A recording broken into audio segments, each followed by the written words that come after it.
दुनिया में हजारों फाइटर्स हैं। सब सुबह 4 बजे उठते हैं, सब पसीना बहाते हैं। सबका एक ही सपना होता है, यूएफसी का वो 6 फिगर का कॉन्ट्रैक्ट।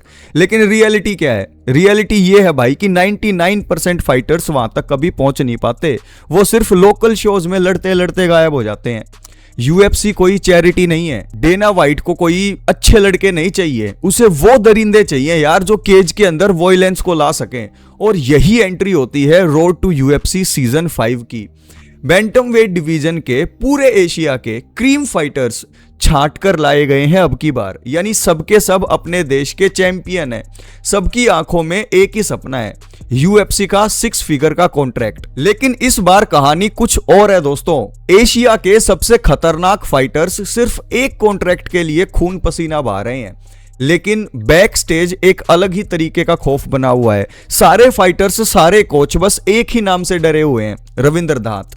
बाजांग को बाघ यानी कि द टाइगर ऑफ बाजांग, नेपाली भाषा वाले लोग समझ गए होंगे। मई 2026 में जब रविंदर ने किम्बर्ट को क्वार्टर फाइनल में हराया तो तुमने उसका एग्रेशन देखा था मेरे भाई। वो केज के अंदर दोस्त ऐसे घूम रहा था जैसे कोई भूखा शेर घूम रहा हो, और दूसरे राउंड में ही उसने नॉकआउट करके ये प्रूव कर दिया कि वो दूसरे लेवल का बीस्ट है मेरे भाई।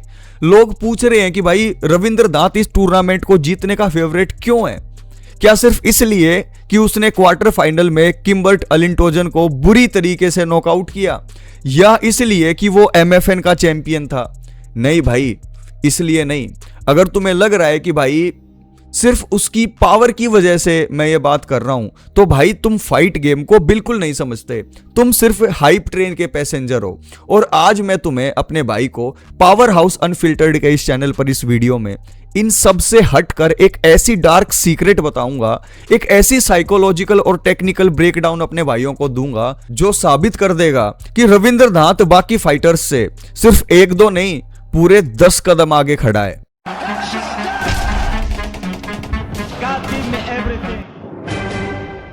पूरा इंटरनेट बस एक ही सवाल पूछ रहा है। सारे पॉडकास्ट, सारे मिक्स मार्शल आर्ट के पेजेस पर बस एक ही बहस चल रही है कि यार रविंद्र धात इस पूरे टूर्नामेंट को जीतने का फेवरेट क्यों है।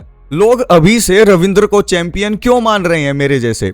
अगर तुम रविंद्र धात के फैन हो या फिर खुद को मिक्स मार्शल आर्ट का हार्डकोर फैन बोलते हो, तो इस वीडियो को ना बीच में स्किप करने की बिल्कुल भी मत सोचना। इस वीडियो को पूरे एंड तक देखना। आज बात करूंगा मैं प्योर गेम प्लान की, माइंड गेम्स की और उन फैक्ट्स की मेरे दोस्तों जो रविंद्र धात को इस टूर्नामेंट को जीतने का सबसे बड़ा दावेदार बनाते हैं। तो सीधा पॉइंट के ऊपर आते हैं। रविंद्र धात ही क्यों? इवन कासिम मर्डोक तो अनडिफीटेड है, तो वो क्यों नहीं? बाकी के फाइटर्स के अंदर क्या कमी है? सबसे पहली बात, किलर इंस्टिंक्ट मेरे भाई। रोड टू यूएफसी में ज्यादातर फाइटर्स पॉइंट फाइटिंग करने आते हैं, वो सेफ खेलते हैं, वो जजेस के डिसीजन से जीतना चाहते हैं ताकि कॉन्ट्रैक्ट मिल जाए। लेकिन रविंद्र धात दोस्तों, रविंद्र वहां पॉइंट्स को बटोरने नहीं जाता। धात वहां सामने वाले के सिर को धड़ से अलग करने जाता है। जरा इस बंदे के रिकॉर्ड को देखो, 10 जीत और उसमें से 8 प्योर नॉकआउट। मतलब इस बंदे के हाथों में डायनामाइट है। मई 2026 में जब उसने किम्बर्ट अलिंटोजन को क्वार्टर फाइनल में हराया तो तुमने उसका एग्रेशन देखा था। दूसरे राउंड में टीकेओ करके वो शेर की तरह घूम रहा था ऑक्टागन में। उसकी स्ट्राइकिंग एक्यूरेसी और केज कटिंग इतनी खतरनाक है कि सामने वाला खुद गलती करने पर मजबूर हो जाता है, और यही हमने उसकी प्रीवियस फाइट्स में देखा है। अब बात करते हैं प्रेशर को सहने की। क्या रविंद्र धात बड़े स्टेज के ऊपर नर्वस होता है? अरे भाई, जिस बंदे ने एमएफएन 17 में चुंगरेन कोरेन जैसे खतरनाक फाइटर को नॉकआउट किया हो और बैंटम वेट बेल्ट जीती हो, उसे तुम रोड टू यूएफसी के प्रेशर से डरा हुआ मानोगे? बिल्कुल भी नहीं मेरे भाई। रविंद्र ऑलरेडी एक चैंपियन का माइंडसेट लेकर चल रहा है। वो उस प्रेशर से ऑलरेडी गुजर चुका है जहां बाकी फाइटर्स पिघल जाते हैं। और अब आते हैं सबसे अहम पॉइंट पर, भूख, हंगर। दोस्त, टेक्निक और पावर कोई भी जिम के अंदर सीख सकता है, लेकिन वो अंदर की आग, वो भूख कहीं से सीखी नहीं जाती, वो पैदा नहीं की जा सकती कहीं से भी। रविंद्र धात कोई अमीर बाप का बेटा नहीं है। वो 16 साल की उम्र से मजदूरी कर रहा था। उसने चाय बेची है, साफ सफाई का काम किया है। और भाई, जिस बंदे ने जिंदगी में इतनी गरीबी और दर्द को झेला हो, तुम उसे केज के अंदर थोड़े से डैमेज से कैसे तोड़ दोगे? और जब फाइट तीसरे राउंड में जाएगी दोस्तों, जब सांस उखड़ने लगेगी, जब टेक्निक काम नहीं आएगी, जब सिर्फ इंसान का कैरेक्टर काम आएगा, उस वक्त रविंद्र धात का जो मकसद है ना, वो बाकी सबसे बहुत बड़ा है। उसे नेपाल के लिए हिस्ट्री क्रिएट करनी है। अब थोड़ा सा ना टेक्निकल बात करते हैं। बाकी फाइटर्स रविंद्र धात को क्यों नहीं हरा सकते? अगर कोई सोचता है कि भाई रविंद्र धात सिर्फ एक स्ट्राइकर है, तो सबसे बड़ी भूल कर रहा है वो। धात का टेक डाउन डिफेंस बहुत सॉलिड हो चुका है। उसका ग्राउंड गेम अंडररेटेड है यार। उसका स्टांसेस को स्विच करना सामने वाले को कंफ्यूज कर देता है। तुम उसे टेक डाउन करने जाओगे तो वो तुम्हें अपर कट ऐसा मारेगा कि सो जाओगे तुम। Road to UFC bantamweight division में किसी भी फाइटर के पास वो पावर नहीं है दोस्तों जो रविंद्र के पास है। तो पावर हाउस अनफिल्टर्ड का फाइनल वर्डिक्ट क्या है? मेरा अनफिल्टर्ड ओपिनियन है कि भाई रोड टू यूएफसी सीजन 5 का बैंटम वेट फाइनलिस्ट और यूएफसी का नया कॉन्ट्रैक्ट विनर रविंद्र धात होने वाला है। ये कोई तुक्का नहीं है, ये प्योर फाइट एनालिसिस है। उसकी पावर, उसका डिफेंस और उसकी भूख, जब ये तीनों चीजें मिल जाती है ना दोस्तों, रविंद्र को सबसे खतरनाक फाइटर बना देती है इस टूर्नामेंट का।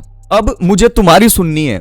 क्या तुम्हें लगता है कि कोई भी एशियन फाइटर या इस टूर्नामेंट के अंदर फाइटर रविंद्र धात को रोक सकता है, या फिर नेपाल को उसका पहला यूएफसी फाइटर मिलने वाला है? कासिम मर्डोक अनडिफीटेड जरूर है, लेकिन जब वो रविंद्र धात के सामने आएगा और जो ट्रैश टॉक उसने की है उसका खामियाजा जब उसे भुगतना पड़ेगा, तो उस वक्त रविंद्र धात सेमीफाइनल को जीतकर फाइनल में आउटराइट फेवरेट की तरह एंट्री लेगा मेरे हिसाब से। क्योंकि पिछली बार जब चुंगरेन कोरेन के साथ फाइट हुई थी, उसके अंदर उन्होंने चुंगरेन को हराया था। कासिम मर्डोक की ये पजल सॉल्व हो गई सेमीफाइनल में, तो दोस्तों फाइनल के अंदर आउटराइट फेवरेट होंगे रविंद्र धात। यानी कि आप ये कह सकते हैं कि ये जो सेमीफाइनल फाइट होगी, ये फाइनल से पहले का फाइनल होगा रविंद्र के लिए। पिछले कुछ सालों में रविंद्र धात का टेक डाउन डिफेंस बहुत सॉलिड हो चुका है मेरे भाई। उसके जो हिप्स हैं वो बहुत ज्यादा हैवी हैं। उसे ग्राउंड पे ले जाना अब बच्चों का खेल नहीं रहा, बहुत टफ हो चुका है आज के टाइम पर कंट्रोल करना यार ग्राउंड पे।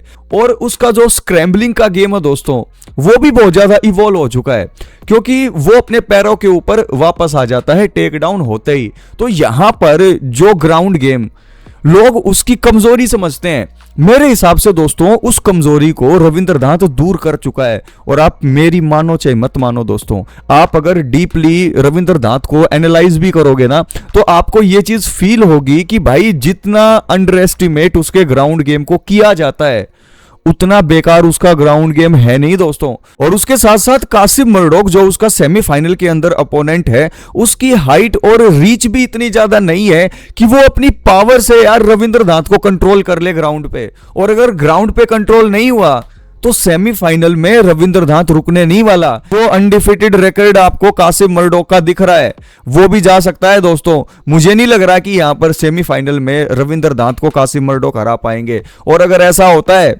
तो फाइनल के अंदर बिल्कुल आउटराइट फेवरेट होंगे यहां पर रविंद्र धात। और इसीलिए मैं कह रहा हूं, इन चारों के अंदर अगर मैं देखता हूं दोस्तों, आप चाहे कुछ भी बोलो, मुझे रविंद्र धात के चांस सबसे ज्यादा लग रहे हैं इनमें से। जाकर कमेंट्स में आग लगा दो, अपना लॉजिक बताओ, मैं सबके रिप्लाई दूंगा। अगर ये डीप अनफिल्टर्ड ब्रेकडाउन आपको पसंद आया तो इस वीडियो को लाइक मारो, पावर हाउस अनफिल्टर्ड चैनल को सब्सक्राइब कर लो। और हमेशा याद रखना दोस्तों, यहां सिर्फ असली फाइट फैंस के लिए बात होती है, तो सब्सक्राइब का बटन दब जाना चाहिए। हाइप कर देना इस वीडियो को अगर आप रविंद्र के फैन हैं। इससे भी जबरदस्त, इससे भी डीप वीडियोस आपके लिए आने वाली हैं। नेक्स्ट वीडियो का वेट कीजिएगा। टेक केयर मेरे भाई।